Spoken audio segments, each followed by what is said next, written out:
atrasados na nossa cultura e a gente não respeita muito quem chega na hora. Então, gente, boa noite.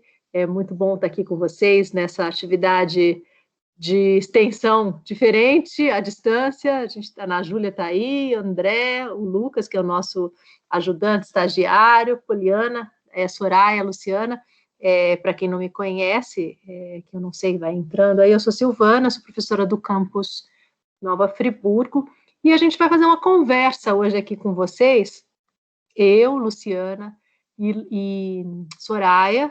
Lúbia é uma outra integrante da nossa equipe de pesquisa, só que ela está com um problema de saúde e que não sabe se vai conseguir entrar, uma questão séria que hoje ela avisou para a gente, então, por isso talvez ela não consiga acompanhar aqui a nossa conversa. Deixa eu ver aqui para eu projetar uma tela para vocês, só um segundinho. Para a gente conversar. E a gente queria depois deixar um tempo para vocês interagirem, para vocês talvez perguntarem se quiserem. Deixa eu abrir aqui a tela rapidinho. Aí vocês só me avisam depois se vocês estão enxergando. Ainda não foi.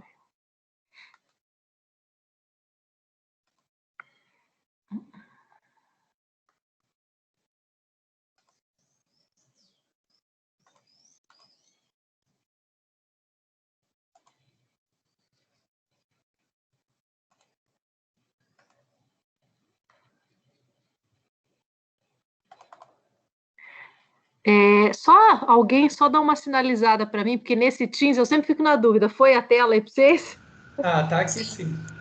Então, eu queria começar essa conversa, vai ser uma conversa coletiva. Eu vou falar, a Soraya vai falar. Eu sou professora do Campus Friburgo, eu sou, para quem não me conhece, que talvez esteja aí, eu sou da área de educação, tenho doutorado em educação, e a gente tem Soraya e Luciana. Soraya também é professora do Campus Friburgo, Luciana já foi aluna do Cefet e é professora também, elas vão se apresentar depois, e a gente quer falar um pouquinho sobre algumas experiências que a gente tem tido nesse tempo de pandemia, ligada a essa temática das infâncias. Nós começamos em março um grupo de estudos e de pesquisa chamado GPICES. E aí, essa iniciativa, ela foi logo que a gente iniciou o grupo, a gente teve a pandemia, a gente começou as reuniões, as discussões, e chegou 2020 com tudo que vocês sabem que teve 2020 que está tendo. E a gente teve que se ressignificar. Então, a gente vai falar um pouquinho sobre essa questão da infância, mas primeiro eu queria situar quem está aqui, que não sabe, talvez. A gente tem a Ana Júlia também aí, que é nossa estagiária, e também esse projeto faz parte de um projeto de extensão. Eu tenho 2 projetos de extensão sob minha coordenação, um deles tem a ver com infâncias também, que são com crianças refugiadas, e a gente começou a se reunir para estudar e para desenvolver um trabalho de pesquisa a partir da ideia da infância e da sociologia da infância. Começamos a estudar e elaborar um planejamento e chegou a pandemia. Só que mesmo assim a gente conseguiu caminhar de alguma forma. A gente estava conversando ontem, o pessoal do grupo, e a gente pretende ampliar várias coisas, como a gente teve que se ressignificar nesse tempo. E o que a gente se propunha a fazer, fizemos diferente, algumas coisas não fizemos outras. Então, vou fazer um apanhado rapidamente do que a gente tem feito. Depois, a gente vai falar um pouco sobre a questão da infância nesse tempo de pandemia, nesse tempo contemporâneo.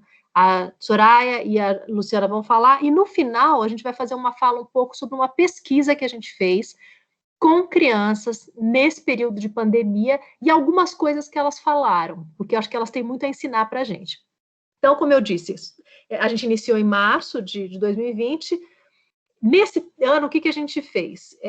Eu finalizei um trabalho de escrita sobre as crianças do Senegal, meninas do Senegal, então a gente publicou um artigo sobre essa questão esse ano, que foi uma felicidade a gente ter conseguido terminar isso. Começamos esse grupo de estudo, iniciamos e terminamos uma ideia que não existia, mas que foi criada no tempo de pandemia, que é um livro para trabalhar com crianças refugiadas, e que é ligado ao projeto de extensão, e inclusive o livro ficou pronto hoje, então assim, é marcante até, está pronto hoje, meu esposo foi buscar na editora, daqui a pouco deve chegar aqui com o livro, se chegar antes de terminar eu mostro para vocês. Nós fizemos a apresentação de alguns trabalhos de pesquisa, no ETA Serra. Luciana e Soraya podem falar mais, e inclusive os trabalhos delas, os 2 trabalhos que elas apresentaram foram premiados com menções honrosas. Então, assim, a gente tem que frisar isso, porque é fruto de muito trabalho e suor, né? Os trabalhos terem sido ligados a essas questões, terem sido premiados. E fizemos um curso de extensão, que talvez foi uma das coisas mais importantes que a gente fez nesse tempo. Que desse curso saiu a pesquisa de escuta das crianças. O que as crianças estão falando nesse tempo pandêmico? E esse curso foi uma grande e boa surpresa para nós, porque nós não temos experiência no Cefet de curso de extensão à distância. Foi o primeiro curso que eu fiz. Os cursos presenciais sempre têm bastante procura, mas à distância a gente não sabia o que ia acontecer. E nós tivemos 80 inscritos de 5 países diferentes, e do norte ao sul do Brasil apareceram pessoas para fazer esse curso. E foi muito significativo. As pessoas participaram efetivamente, interagiram, a gente teve grupos de discussão em todas as aulas. Então, foi uma novidade que a gente poderia trazer essa discussão para o online e ouvir as crianças através dessas pessoas que traziam essas falas das crianças, e nós trabalhamos a fundamentação teórica, foi muito interessante. Então, trouxe uma coisa nova para a gente. E nós escutamos as crianças nesse curso, é um pouco sobre isso que a gente vai falar no final. E hoje eu participei de uma conferência do Instituto Girassol, junto com a prefeitura, e fiquei muito feliz, porque eles, a partir do nosso curso de extensão, eles se inspiraram para fazer essa conferência, inclusive hoje me chamaram para participar, sobre a escuta das crianças. Então, só queria começar essa fala mostrando para vocês que num tempo tão difícil, tão complicado, é possível a gente ressignificar as coisas.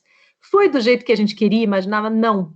Mas foi possível ressignificar, porque eu acho que a gente está falando muito do que a gente não fez, do que a gente se frustrou nesse tempo, mas também pudemos construir coisas no rumo que foi possível, né? É possível construir trajetórias de esperança, apesar, né, de tudo que a gente tem vivido, inclusive em respeito a tudo que a gente tem vivido e sofrido nesse tempo.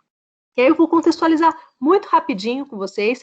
A gente parte da ideia... Oi, desculpa te interromper, mas Imagina. É que o seu slide ele não está aparecendo aqui, ele está aparecendo só a parte dos arquivos ainda. Eu não sei se na hora de compartilhar, você compartilha só a janela, aí teria que compartilhar a tela para o slide poder aparecer.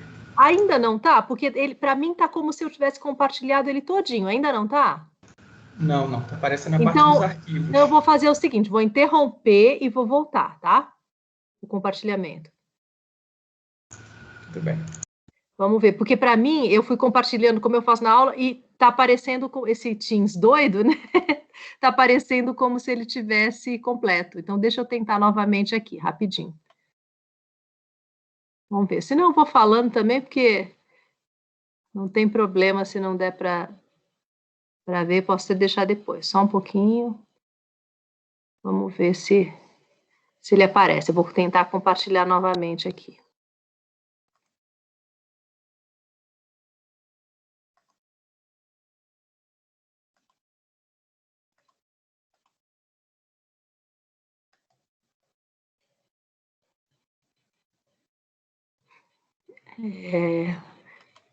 Muito estranho, não sei por que não está indo. Tem alguma...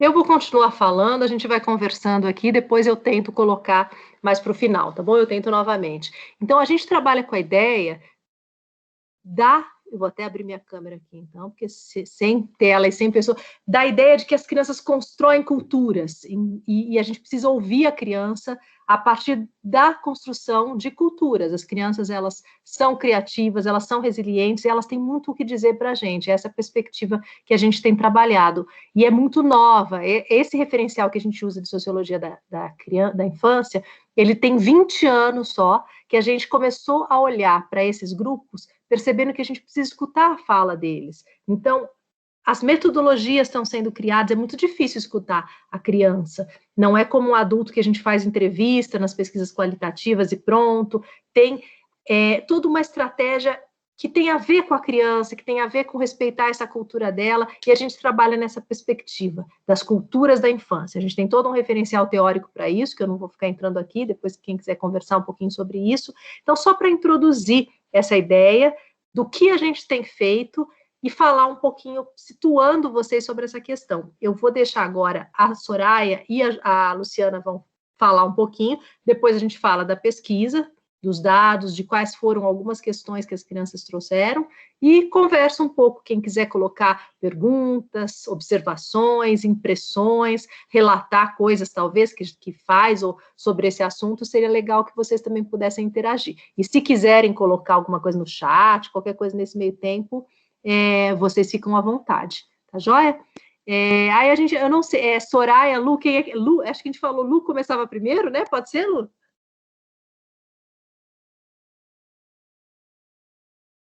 Não sei se elas estão me ouvindo. Luciana, Soraya, estão escutando? Pode ser. Pode ser? Então fica à vontade aí para conversar um pouquinho. Não sei se você está. Se qualquer dúvida, a gente pergunta para o Lucas aqui, se não tiver. É que é diferente esse. Né? Eu já até desisti, eu vou preferir conversar mesmo, né? Então, a Silvana já fez uma breve apresentação, né? Meu nome é Luciana Messa, eu sou professora da rede estadual e do município de Rio das Ostras também. Minha formação é em geografia, como a Silvana já falou, eu fiz uma pós-graduação no Cefet de Nova Friburgo, e o meu mestrado é em ordenamento territorial urbano regional. E tratando basicamente aí do que a gente apresentou, né, nesse período de pandemia, acho que a Silvana sintetizou bem, né? A minha proposta foi tentar trazer uma interface entre o assunto espaço urbano, cidade, né, as infâncias e como a participação popular faz parte aí dessa discussão. Então, uma reflexão do lugar da criança no espaço urbano, né? Essa palavra lugar, na geografia, é um conceito, né? Tem o significado muito de apropriação, de subjetividade. Então, a ideia foi trazer, né, nesse período de curso, da pandemia, uma reflexão sobre essas questões. Lógico, né? Quando a gente fala em cidade, tem vários pontos que já são contraditórios nesse espaço. Então, por exemplo, não tem como se falar em cidade sem falar na questão habitacional, tem a questão da segurança pública, da mobilidade, da questão da saúde, né, que ficou muito escancarada e muito evidente essa contradição nesse período da Covid, né? Questões como saneamento básico, questão também do meio ambiente. Então, isso tudo dialogou e dialoga com esse período que a gente está vivendo, né? E a partir do momento que eu comecei as discussões nos GPICs, eu comecei a pensar, dentro desse assunto espaço urbano, em abordar um recorte específico que é a questão das crianças e das infâncias nesse espaço. E por que eu direcionei, né, para essa discussão? É porque se a gente falar hoje de criança e falar de infância, a maior parte, né, das crianças está no espaço urbano. Então, quando a gente fala de infâncias, basicamente, majoritariamente, a gente fala de infâncias urbanas. Então, eu achei que seria adequado eu fazer essa adequação, né? Então, no curso, a gente fez várias leituras, né? E aí a gente foi chegando à conclusão, né, que existem várias formas das crianças e das infâncias se expressarem nesses espaços, né?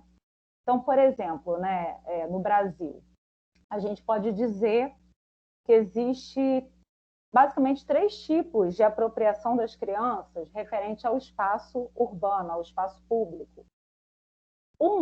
Seria uma vivência da criança que tem uma vulnerabilidade social. Então, a gente pode dizer que essas crianças, elas vivenciam o espaço urbano de uma maneira intensa, né? Com total liberdade, mas com as implicações que essa situação traz. Uma outra abordagem que eu também trabalhei no curso e que a gente discutiu são crianças que, apesar de ter uma condição social melhor, elas também vivenciam a cidade de maneira muito reduzida, né? Tem até autores que chamam esse grupo de geração banco de trás, né? Que terminam vendo a cidade de um carro e qual tipo de experiência que isso pode trazer, né? E por último, né, que seria a nossa ideia, assim, o caminho que a gente gostaria, seria uma criança que tem um espaço experimentado, mas que, ao mesmo tempo, tem os seus direitos preservados. Então, a cidade, não só para criança, né, de uma forma geral, ela é um espaço que exclui, mas também que inclui. Então, a gente pode dizer, o Sarmento fala muito isso, que a cidade é um espaço tanto de oportunidades, mas também de constrangimentos. E pegando essas abordagens todas e trazendo, né, para esse contexto da pandemia, a gente chega à conclusão que esse período tem escancarado essas contradições que já são inerentes ao espaço urbano, né? Então, por exemplo, a questão de como as crianças têm vivido esse momento, né? Até no curso a gente trabalhou com alguns desenhos e até o grupo específico que eu estava, as crianças demonstravam, assim, primeiro, informação, porque fizemos entrevistas com crianças em condições sociais específicas, em situações específicas, mostravam informação, sabiam o formato do vírus, né? Isso foi interessante, mas, ao mesmo tempo, a questão do medo. E aí, uma pergunta, né, que a gente pode se fazer é como a pandemia, né, se é que as pessoas às vezes falam de novo normal, e aí a gente termina vendo, né, que isso talvez realmente não aconteça, mas uma reflexão e como a pandemia vai impactar nossas cidades. E um quesito assim que eu acho que a gente precisa pensar com intensidade, que é como a pandemia vai impactar as nossas crianças, né? Só que, assim, todas as abordagens que a gente tem tentado fazer, a gente tem colocado a criança como um sujeito histórico, né? A criança como ativa no processo de construção social, de construção espacial. Então, assim, um item também que eu trabalhei no curso que eu queria trazer hoje são experiências de cidades que tentam incluir as crianças, por exemplo, em projetos, né? Então, por exemplo, no GPICES, né, no dia da apresentação, eu trouxe experiências internacionais, por exemplo, de Freiburg, que eles trabalham com as crianças chamados detetives de bairro. As crianças andando pelo seu bairro, conhecendo aquele espaço, vão detectando, né, quais são os problemas, ou quais são as virtudes, qual é o caminho da escola. Então, assim, essas experiências, por exemplo, também eu trabalhei com os instrumentos urbanísticos, né, e a questão dos planos diretores, então algumas experiências, por exemplo, em Passo Fundo, que as crianças participaram na elaboração do plano diretor. Então, assim, tudo isso faz a gente refletir o quanto a gente precisa estar pensando na cidade e pensando na criança como sujeito, de fato, né? A criança que constrói o seu espaço, a criança que é construída por esse espaço também. Então, assim, foram várias as abordagens, mas eu queria falar também que tudo isso foi um pouco uma inspiração, né, do direito à cidade. E aí eu parto dessa ideia, né, que tem um livro do Henri Lefebvre, e o direito à cidade seria um conjunto de ideias, de possibilidades que o Lefebvre pensa para as cidades, para esse espaço urbano, que no período que ele escreve o livro ainda não era tão intenso, mas que hoje a gente vê que as contradições cada vez aumentam mais. E aí eu pensei que essa ideia de direito à cidade, talvez com um adulto cêntrico, né, com esse adulto que já está aí tão colonizado por tudo que está, que acha tudo normal, né? Ele poderia beber dos conhecimentos e das produções das crianças. Então, assim, eu fiquei bem feliz como geógrafa, né, enquanto geógrafa, de conseguir agregar essas ideias da produção do espaço urbano, a possibilidade de uma outra cidade, de um outro urbano, a criança, a infância, as infâncias, né? E aí eu confesso assim que eu fiquei bem realizada, porque às vezes a gente acha que a mudança está tão distante, né? Ela é tão impossível. E quando a gente começa a dialogar com as crianças, por exemplo, depois a Silvana vai falar dos trabalhos em si, mas um trabalho, né, que eu analisei no grupo, o menino, assim, numa sensibilidade muito grande de pensar nas famílias que estão perdendo pessoas. Então, as crianças, elas ainda têm uma capacidade que talvez com o tempo, né, com a dureza do mundo, a gente vai perdendo. Então, assim, a síntese, né, do que eu tentei contribuir é de que a criança, ela é um sujeito dotado de conhecimento, a criança é pensante e a cidade pode ser construída, sim, com essas ideias, o espaço urbano pode ganhar com o diálogo com as crianças, e isso já existe, isso não é tão utópico, né? Que às vezes eu até faço umas críticas que a academia às vezes fica muito distante do que a gente vê em política pública. Mas nesse caso específico, a gente já vê experiências no mundo que demonstram que é até assim muito produtiva a participação das crianças. E não só fora do país, no Brasil já tem muitas experiências também. Então era mais ou menos isso que eu tinha para falar. Eu não preparei aqui uma apresentação formal, né? Eu só queria mais trazer o que eu tentei contribuir né, na apresentação lá do curso, e também eu fiquei com um pouco de medo de, na hora, não projetar, e eu acho que eu estava certa. Mas é isso, eu agradeço aí quem me ouviu, e estou preparada aí depois para a gente trocar mais um pouquinho no que eu puder. Obrigada, Luciana. Acho que a Soraya agora vai contribuir. Depois, vocês quiserem colocar alguma questão no chat ou quiserem abrir para falar depois, a gente pode conversar, porque os temas são muito importantes. E esse tema do espaço urbano e da criança e de todo mundo que é minoria, né? A gente não fala muito, a gente tem dificuldade, a gente talvez tenham pessoas que nunca tenham pensado nessa questão de como a gente se apropria das cidades, né? Às vezes, quando a gente vê uma cidade diferente no Brasil ou fora, é que a gente para pensar que é possível, né? Obviamente, dentro da questão cultural, econômica, social, tem vários fatores aí relacionados. Agora a Soraya vai compartilhar um pouquinho, depois falar da pesquisa e a gente faz uma troca, tá bom? Bom, gente, boa noite para todo mundo. Como a Silvana falou, na Soraya, eu sou professora do Cefet. Eu trabalho com inclusão há muito tempo, e eu comecei a trabalhar com inclusão não só de pessoas com deficiência. Normalmente a gente fala de inclusão, a gente fala de inclusão em relação às pessoas com deficiência, mas a gente precisa pensar que a gente trata do tema inclusão porque a sociedade ela é excludente. Se a gente não tivesse uma situação de exclusão, a gente nem precisaria tratar do tema inclusão.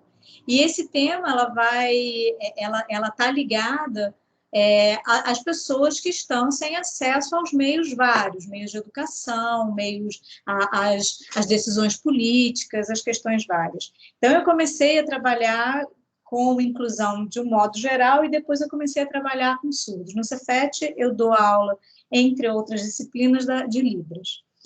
Bom, e aí é importante dizer isso, porque, na verdade, quando a gente tem surdos, por exemplo, a gente também vai tratar da questão da inclusão para além da deficiência, muito para além da deficiência.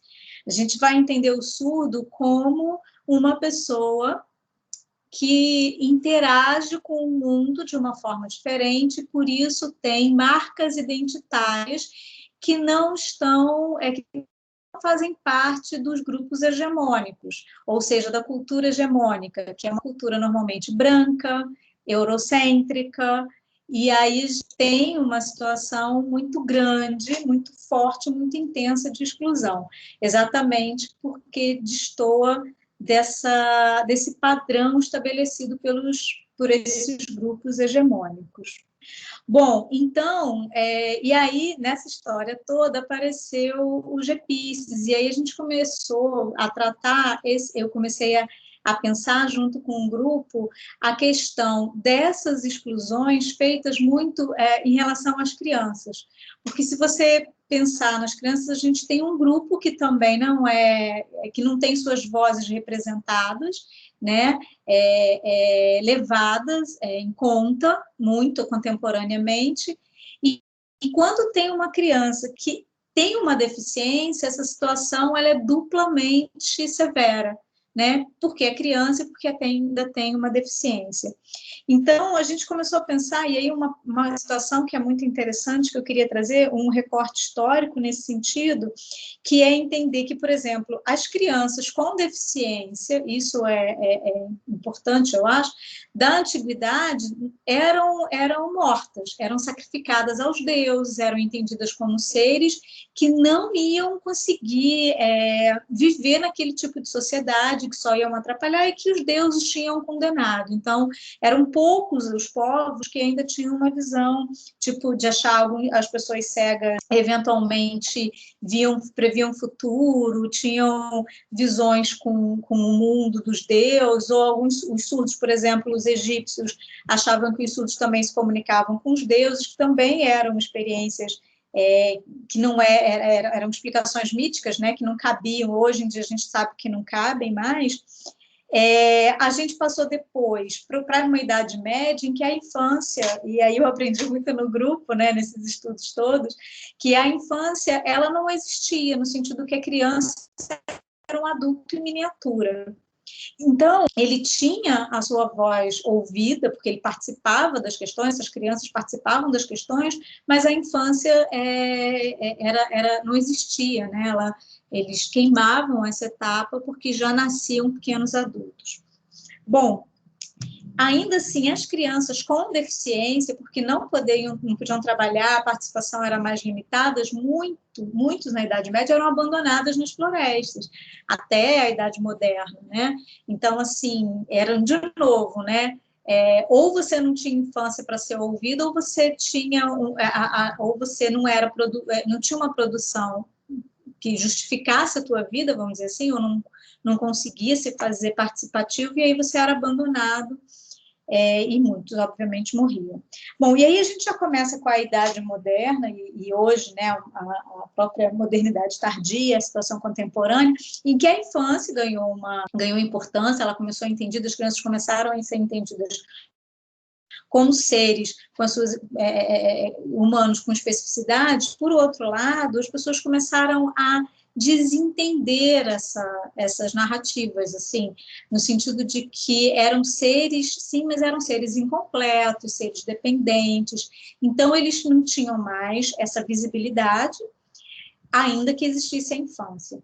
E aí a gente começa, eu tentei fazer um link dessa invisibilidade com as relações que o adulto estabelece com as crianças, no sentido de ter uma simetria de poder, no sentido de que o adulto é aquele que sabe de tudo, é aquele que resolve tudo, e ele simplesmente ignora as falas, as vozes das crianças, viram só ruídos ali que não são entendidos e não são levados em consideração. Bom, e aí a gente falou do trabalho do Serra, a ideia foi com a educação inclusiva, no sentido que a educação inclusiva ela se estabeleceu muito na educação tradicional, na escola tradicional. E a escola tradicional, ela é padronizada, ela vai seguir a ideia de monocultura, homogeneização, uma situação de entender as crianças como só os saberes eruditos, que a classe, de novo, as classes dominantes, as classes hegemônicas elencaram como os mais importantes, como os conhecimentos mais importantes, e todo aquele grupo ou todos aqueles indivíduos que têm uma marca identitária que a diferencia do padrão que a escola tradicional segue, ela acaba sendo excluída dentro da própria escola tradicional. Então, a gente tem muitas críticas em relação à inclusão, mas a gente precisa pensar, principalmente, que escola é essa e como ela vem já historicamente incluindo pessoas, independente de terem deficiência ou não, mas muito em função de alguma forma elas não responderem aos padrões hegemônicos estabelecidos. E aí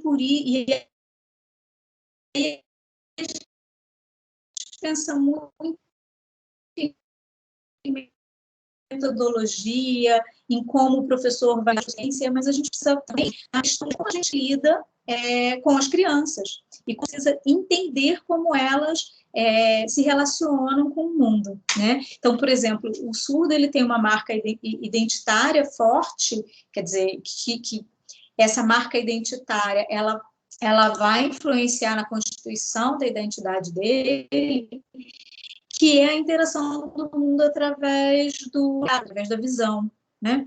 E aí a escola, se ela não percebe essa diferença, se ela não trabalha com essa diferença e respeita essa diferença, esse aluno ele vai ser colocado na escola e ali ele vai destoar. Então, assim, as diferenças deles vão ficar ainda mais visíveis, perceptíveis.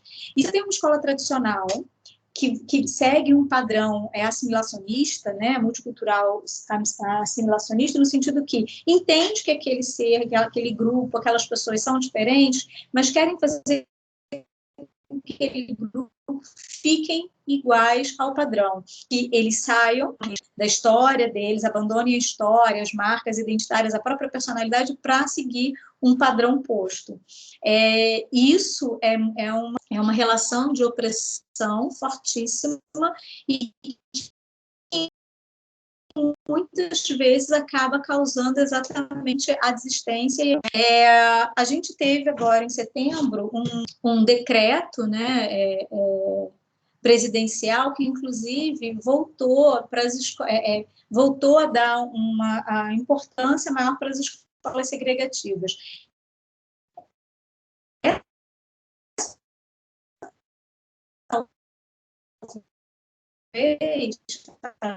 Os atendimentos separados, né? Grupos separados, no seu quadrado, cada um com as suas especificidades, o que faz com que a sociedade também fique toda fragmentada e entre numa situação de apartheid cultural, de apartheid social até, né? Então, que também, a princípio, é inadequado. Então, a gente precisa pensar a escola de uma outra forma. A gente precisa pensar a escola inclusiva ou qualquer tipo de escola numa perspectiva emancipadora e intercultural, no sentido da gente não só ver as diferenças, mas a gente aprender com as diferenças. A gente quebrar essas relações de poder no sentido de entender a criança e a criança com deficiência com uma voz que precisa ser não só ouvida enquanto ruído, mas entendida, né? E a gente precisa fazer esse trato, obviamente, de uma forma diferenciada. Né? Não adianta eu fazer um Google Forms e fazer uma pesquisa com uma criança, com perguntas e respostas. A gente precisa buscar os caminhos. Então, ou seja, a gente precisa sair do nosso padrão sempre e tentar olhar sobre outra perspectiva, sobre outra forma, para poder acessar. E a gente vai aprender muito com a relação de poder, estabelece muito em relação a muitas das extensões, que foi, inclusive, o que eu achei bacana do curso de extensão que a gente promoveu, que a gente ouviu muito as pessoas que participaram da extensão, né? A gente tem algumas extensões em que a academia, né, ela é detentora do saber e ela vai levar o seu saber à comunidade. E nesse curso a gente fez uma troca que foi muito bacana, a gente ouviu muito os participantes, nesse sentido que a gente sempre tem situações a aprender, conhecimentos a construir juntos, então é isso também, e aqui essa situação a gente procurou, e acho que a gente conseguiu, a Silvana vai mostrar alguns resultados, ter uma escuta muito fidedigna, muito real, muito visceral até das crianças, sabe? Então, assim, são essas mudanças de paradigmas e de percepções que fazem com que a gente ainda tenha fé, né, nesse nosso mundo louco aí que a gente está vivendo. Bom, eu acho que de maneira geral era isso que eu tinha que falar. Eu me coloco à disposição também para questões, para trocas, e agradeço muitíssimo a oportunidade de estar aqui. Peço desculpas se minha internet deu uma travada, que apareceu algumas vezes dizendo que a internet está indo e vindo, mas espero que tenha dado para vocês entenderem o que eu quis dizer. Faz parte, acho que a gente já está até acostumado com essas travadas, né? Obrigada, Soraya, muito bom. A gente vai, daqui a pouco, até tem pergunta, André, coisa boa, tem gente boa aqui, gente, para a gente conversar. Depois eu coloco a questão do André, que a Luciana pode até já olhando no chat para a gente conversar. E eu vou colocar agora, eu não vou, na verdade não foi uma pesquisa, desculpem, com dados quantitativos, foi uma pesquisa qualitativa. Então, o que eu vou fazer aqui? Eu não vou trazer todos os dados, eu vou trazer algumas falas das crianças sobre algumas questões. Vamos ver se agora a tela vai, tá? Me avisem aí que eu vou tentar de novo, espero que agora ela apareça. Então, eu vou tentar mais de uma vez aqui, vamos ver. Digam para mim, está aparecendo a minha tela? Para vocês? Agora está sim. Oh, que coisa boa! Fiz a mesma coisa, mas agora funcionou, então ainda bem, né? Então, terminando aquele papo que eu tinha dito sobre culturas, eu queria ler isso aqui para vocês. As crianças, elas são competentes e têm capacidade de formular interpretações da sociedade, dos outros e de si próprios, da natureza, dos pensamentos, dos sentimentos, de o fazerem de modo distinto e de usarem para lidar com tudo que as rodeia. Porque essa é a perspectiva de onde a gente parte. Então, a gente fez, e foi alguma coisa que a gente não pensava em fazer, a gente nunca imaginou que a gente ia ouvir criança de 5 países, né? Então, a gente pôde ouvir coisas em comum, coisas diferentes, de vários lugares. Para vocês terem uma ideia, tinha gente de Fortaleza, tinha gente do Rio Grande, de Porto Alegre, no Rio Grande do Sul, tinha gente de Minas, tinha Goiás, Brasília, a gente tinha, acho que todas as regiões estavam contempladas, e cidades, assim, as mais distintas. Eu nem sei como esse curso chegou em tantos lugares, a divulgação, para falar a verdade, ainda é uma incógnita para mim. Chegou em Cabo Verde, na África, Senegal, na África, tinha pessoa da Colômbia, tinha pessoa, gente, me ajudem aí, onde mais tinha gente? Agora estou tentando lembrar, porque tinha mais. Já até me perdi aqui, porque era gente do mundo inteiro quase que apareceu para fazer nosso curso.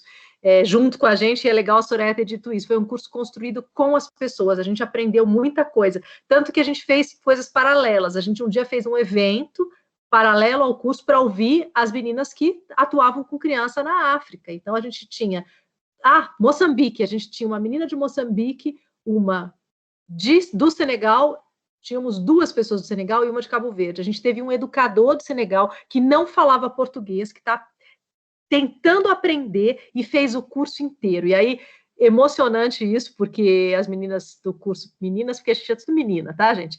Ele colocou no Facebook, e talvez a gente não tenha dimensão do que esse certificado da extensão do Cefet representa para ele.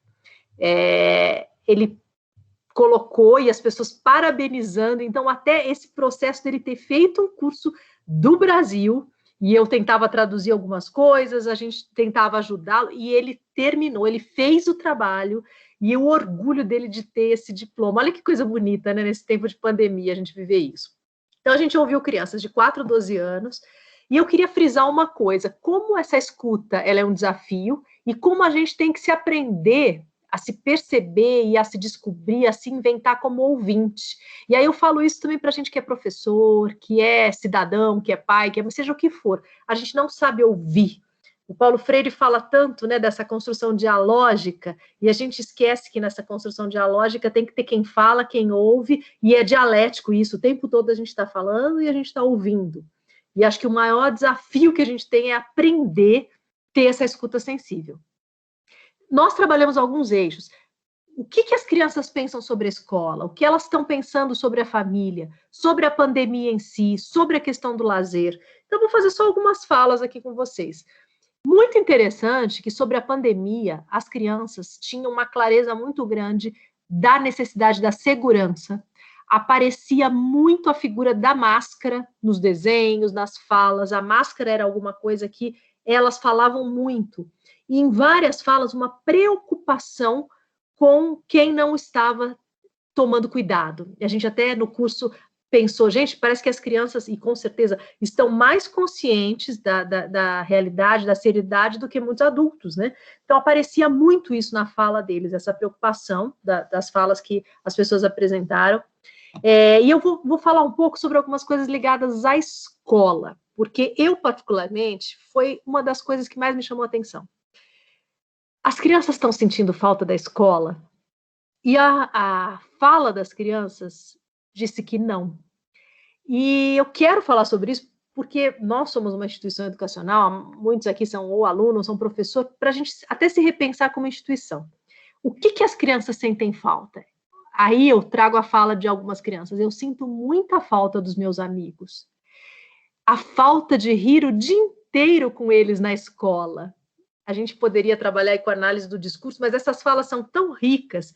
A falta de rir o dia inteiro com os meus amigos na escola. É tão bonito, né, isso? A falta que eles sentem e sinalizam é das relações. Eles até falam da falta do professor, do abraço do professor, de estar com as pessoas. Mas o conteúdo, a metodologia, na maioria das vezes tradicional, ninguém está sentindo falta. E aí eu faço um questionamento: o que será que nós estamos fazendo nas nossas escolas para ser tão pouco significativo que a maioria das crianças está assim, ai, que bom, eu sinto falta das pessoas, mas do que eu aprendia, do jeito que eu aprendia, eu estou dando graças a Deus que eu não tenho aquilo. Então, um alerta aí para a gente pensar. Eu só vou colocar algumas provocações. Essa fala me chamou muita atenção, porque as crianças, elas percebem o que está acontecendo. Então, a criança disse: eu vi que a tia do 5º ano passa trabalho do 4º. A tia podia melhorar. Elas estão percebendo os nossos embustes, as nossas, talvez até as nossas limitações. É que a gente não escuta as crianças, né? A gente não escuta os adolescentes, a gente não escuta os jovens, mas eles estão percebendo exatamente o que está acontecendo. Ele percebe que talvez esse professor... eu escutei crianças falando assim esses dias sobre uma determinada questão, acho que a tia fez isso de qualquer jeito, porque está cheio de erro de português. Só que ninguém escuta, né? A gente acha que elas não estão vendo e vamos avançando. Eu trouxe uma outra fala, e é só a fala delas que eu vou trazer para a gente pensar um pouco, não todas elas, muito poucas. Essa fala também achei muito significativa, sobre a rotina dessa criança. Eu acordo, tomo banho, como, jogo vídeo, jogo videogame, assisto vídeos, jogo, como de novo. Assisto mais vídeos, jogo, como. Ela faz um movimento dialético dessa vida confinada de um jeito tão profundo. E, obviamente, que implicações tem isso, né? Ao mesmo tempo que o jogo está sendo uma válvula de escape, quais as implicações desse contexto? Eu que tenho filho adolescente, de alguma forma, me vejo nessa questão, dessa luta para tirar do jogo. Ao mesmo tempo, o jogo é a possibilidade de se divertir nesse contexto do confinamento, que ainda é presente, porque eles não estão com os amigos na escola. Então, é uma fala que daria para a gente fazer toda uma discussão só em cima disso, desse espaço, inclusive, talvez, em Friburgo a gente tem o espaço exterior, mas como é que a criança está lidando com o próprio espaço e se autoconfinando por causa da questão da preferência pelo eletrônico, né, nesses tempos aí pós-modernos. E eu queria terminar, porque eu só vou trazer essas falas para a gente poder conversar, responder, se vocês quiserem colocar no chat ou abrir o microfone, com uma das falas que eu achei mais significativa, que fala sobre a infância, fala sobre a escola, e que talvez a gente não veja assim. A gente vê a criança, muitas vezes, na sociedade, como aquela que atrapalha, como aquela que faz barulho. Hoje a gente tem um movimento, até nós discutimos isso numa das reuniões do grupo de estudo, e acho que as meninas vão lembrar, sobre a apropriação do espaço e como a gente está excluindo as crianças. Hoje você tem um movimento de lugares em que crianças não entram, hotéis que não aceitam crianças, restaurantes que não aceitam crianças, porque a criança atrapalha. E a gente esquece que a sociedade é responsável coletivamente pelas novas gerações, inclusive porque a gente precisa delas. Uma sociedade com um baixo índice de natalidade Todos nós precisamos da natalidade, independente de eu querer ter filhos ou não. Sem a natalidade, a sociedade vai ter problemas seríssimos, econômicos até. Então, a gente esquece da necessidade da infância até instrumentalmente para a sobrevivência dessa sociedade. E essa fala de uma criança dizendo a escola tem mais crianças, tem o barulho das crianças e o recreio, que é a minha parte favorita. Quando ela fala do que ela sente falta, ela fala que ela sente falta dessa escola que tem mais crianças. E eu fiquei até emocionada quando ela essa fala, porque ela fala, tem o barulho das crianças. E eu acho que, não sei se aconteceu com vocês, mas eu já passei na frente da escola do meu filho. Esses dias eu passei na frente do Anchieta, cada escola que eu passo, do Dores, das escolas públicas, eu passo e falo assim, primeira coisa que eu percebo, ai, que vazio, não tem barulho das crianças, não tem barulho dos adolescentes. E a gente pensar um pouco sobre isso, essa criança percebe que esse barulho tem a ver com brincadeira, com vida, com construção do conhecimento, com diálogo. E talvez a gente, do lado do educador, da escola, da sociedade repressora, vê o barulho como ruído, como falta de ordem. Então, como a criança, numa frase, traz uma construção tão profunda de como a gente vê a escola, de como a gente vê o outro, como a gente vê o diálogo. Ela coloca de um jeito bonito que a gente falaria que é algo que atrapalha. E eu queria terminar essa primeira parte para a gente responder, conversar com essa frase dela. Tem o barulho das crianças.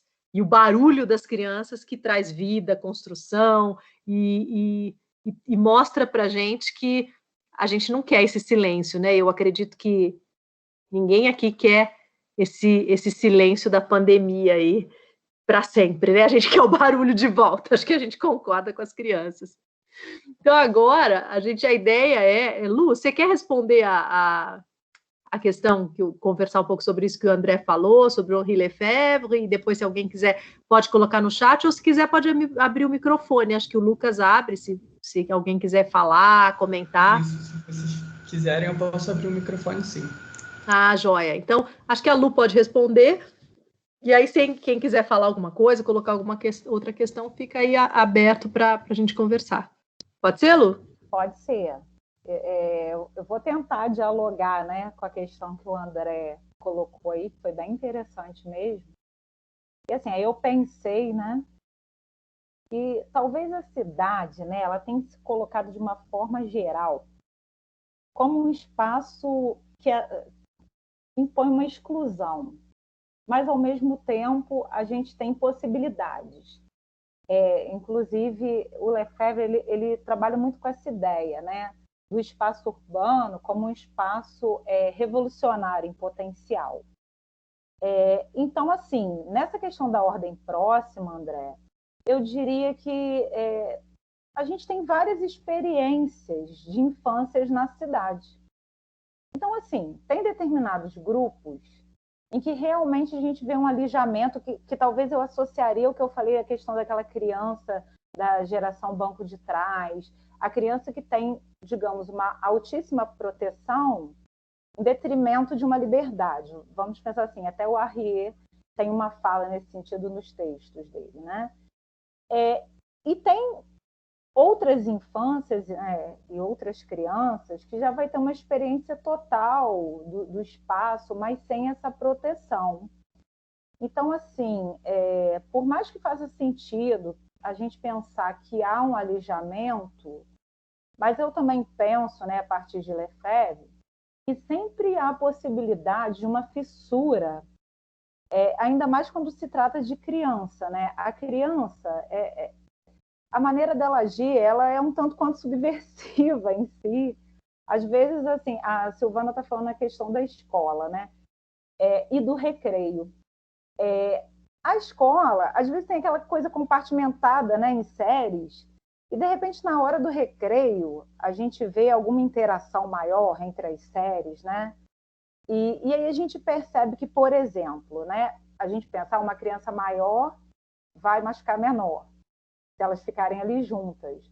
Mas, às vezes, na prática, na experiência, né, quem está na escola sabe, às vezes a gente vê até um comportamento do maior cuidar do menor. Então, assim, a criança, eu não diria assim que ela está completamente alijada independentemente dessa situação de experiência espacial que ela se encontra, porque sempre tem uma fissura. O Lefebvre fala bastante isso, né, que o cotidiano, por mais que a gente tenha essa imposição, né, das relações de poder, sempre as pessoas, por mais assim podadas que elas sejam, elas constroem relações ali no seu cotidiano, né? Então, assim, para mim, então, André, eu entendo essa questão como, sim, né, ao mesmo tempo, crianças, né, e infâncias que passam por restrições, mas que também, de alguma forma, propõem possibilidades para a sociedade, né? Só que o problema, eu acho que a gente não observa bem a questão. E até depois que eu passei a estudar mais sobre isso, eu vi, gente, como é que... Eu fiz um trabalho, né, numa área de periferia aqui em Friburgo, e eu vi, assim, tanta coisa que o meu olhar não captou, e depois que eu passei, né, a direcionar o meu olhar para estar dialogando com essa questão das crianças, quanta coisa passou despercebida, e eu pensei, gente, mas as crianças estão usando o parquinho de uma outra forma, ou usando a academia que foi colocada no projeto para elas brincarem, porque o espaço que tem para elas, os adultos ficam reclamando, e aí elas adaptaram outro espaço. Então, assim, sempre a questão da criatividade, quando o assunto é criança, quando o assunto é infância, é possível. Mas, lógico, assim, todas as relações sociais, né, que são impostas aí nessa sociedade capitalista, hierárquica, e com todos os seus cortes que a gente sabe que ela tem, está em todas as relações, e com as crianças não vai ser diferente. Mas eu vejo que a gente é que precisa observar mais, né? O Lefebvre fala que no cotidiano, né, ele via um potencial nesse cotidiano, por mais que as relações do Estado se estabeleçam né, em todas as áreas, o cotidiano ele é potente, ele é produtivo. E eu acho que as crianças, né, se dão aí como produtor social de uma maneira similar. Eu não sei se... eu pensei, né, que na realidade você me trouxe essa reflexão. Eu não sei se eu estou pensando assim corretamente, né? Mas assim, eu acho que a reflexão vai mais ou menos por aí. Não tem uma resposta fechada, né? E ainda mais quando se trata de criança. Eu acho que muita possibilidade se abre. Quando eu comecei a pesquisar sobre isso, eu fiquei assim surpresa, por exemplo, né, de como as crianças apontam soluções, por mais que elas não sejam tão participantes, né? Mas nós também não somos participantes. Parece que as crianças, como são vistas como não cidadãos, né? Elas ficam ali no silêncio, elas são silenciadas, mas tem coisa também que a gente não está acostumado. A gente também não, na nossa prática, a gente não faz essa abordagem da participação, né? Criança que não participa vai ser um adulto também depois que não vai estar acostumado com essa participação. Mas é importante frisar, né, e eu aprendi isso, que a criança não tem que ser o amanhã. De hoje a gente tem que observar, a gente tem que dar voz e a gente tem que pensar junto com elas, porque elas terminam dando muitas soluções e trazendo muitas surpresas e muitas respostas e muita esperança para a gente também, como a Silvana falou. Eu gosto bastante dessa palavra. E nas crianças aí a gente vê que isso é mais possível, né? O adulto parece que está um pouco mais embrutecido nessas questões. Espero que eu tenha ajudado. Não sei se era isso. Joia, obrigada. O André falou que ele está sem microfone, mas ele está interagindo no chat, e o Lucas falou que já está liberado o link de presença, tá? Para quem participou, para estar preenchendo aí. Eu acho que essa nossa discussão, ela é muito importante, a gente está começando agora, e é um desafio enorme para a gente fazer essa discussão nesse tempo, na nossa instituição, que não tem propriamente cursos especificamente que trabalham esse viés, mas acho que ela é muito importante transversalmente a gente passar, porque a gente tem curso de licenciatura, a gente tem outras pós-graduações que trabalham com essa questão, e a questão da infância, às vezes, ela fica sendo um pouco periférica. Até nas minhas aulas de licenciatura, eu trabalho isso, porque o aluno que vai trabalhar com o adolescente, com o jovem, depois como professor, ele precisa passar por essa discussão também, e até para sua formação cidadã como ser humano aí.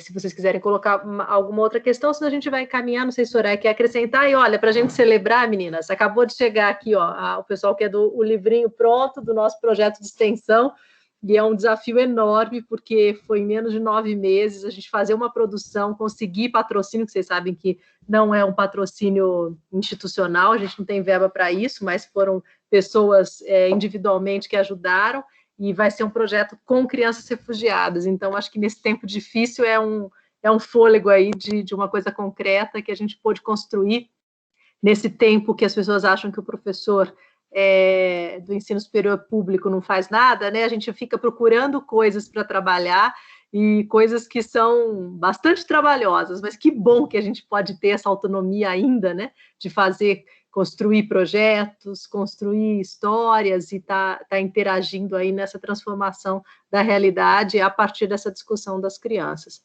Eu queria agradecer as meninas, a Luciana, a Soraya, que tem feito um trabalho tão interessante, tem se dedicado. A Lúbia que ia estar aqui, mas está com problema de saúde, não pôde entrar. E André, o pessoal, teve gente que entrou, saiu, esse tempo virtual é um tempo meio diferente, o pessoal que participou, e ao Lucas que ajudou a gente aí nessa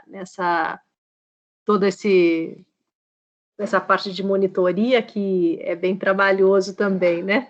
Então, não sei, Lucas, se o link é aqui, que você compartilha para quem quiser assinar, não sei. Então, quando eu encerrar essa gravação aqui, aí eu vou pegar o link e vou mandar para o pessoal que está organizando essa questão dos vídeos, e eles vão disponibilizar depois. Eu só não sei por onde, mas provavelmente pelos canais do Cefet. O site lá deve ter alguma informação. Sim. E o link para assinatura que você está dizendo? Esse que eu mandei aí. Não, o da presença é esse link que eu mandei aí. Entendi. Sim, aí cada um pode estar abrindo. A gente que participou como palestrante não precisa não, né, Lucas? Não precisa não. Só quem participou, joia. Então, gente, eu queria agradecer a todo mundo que entrou para conversar um pouquinho com a gente sobre isso. Agradecer as meninas que estiveram aqui também interagindo, todos os que puderam estar conversando, ouvindo, e acho que não temos mais nenhuma pergunta, nenhuma colocação, acho que a gente pode estar encerrando, tem outras programações aí para vocês, para a gente estar participando. Isso, é da presença e para certificado, isso, quem participou pode preencher para ter o certificado da atividade. Então, é isso, obrigada, pessoal, espero que a gente possa se encontrar em outras atividades, lá no Cefet, tem gente ou em outros espaços, e se vocês conhecerem gente que tem interesse também por essa questão da infância, a gente está agregando não só pessoas de dentro da organização, da instituição, a gente quer fazer parcerias e quer outras pessoas de outras instituições trabalhando junto nessa questão da pesquisa e da extensão, e isso que a Soraya falou, a gente quer ouvir o outro, trazer o outro para trabalhar junto. Tá joia? Agradeço a todos. Silvana, eu queria te agradecer, então, por agregar a gente, né? Que isso. Eu não conheci a Lúbia, então, graças a você que nos introduzir. Então, tenho um agradecimento especial à sua coordenação, sempre muito exitosa. Obrigada. Não, a gente fica feliz e aberto, né? Eu acho que o legal das instituições públicas é que a gente tente mostrar quanto mais isso é aberto para as pessoas poderem agregar se quiserem, porque às vezes ficam aqueles guetos, né? A gente não quer ser um gueto. Obrigada a todo mundo aí, obrigada, André. Então, um beijo para todos, até o próximo encontro aí, obrigada. Obrigada, Lucas. Você encerra a reunião ou a gente vai... Eu encerro sim, pode deixar. Então tá bom. Boa noite para todos. Tchau, boa noite. Tchau, boa noite.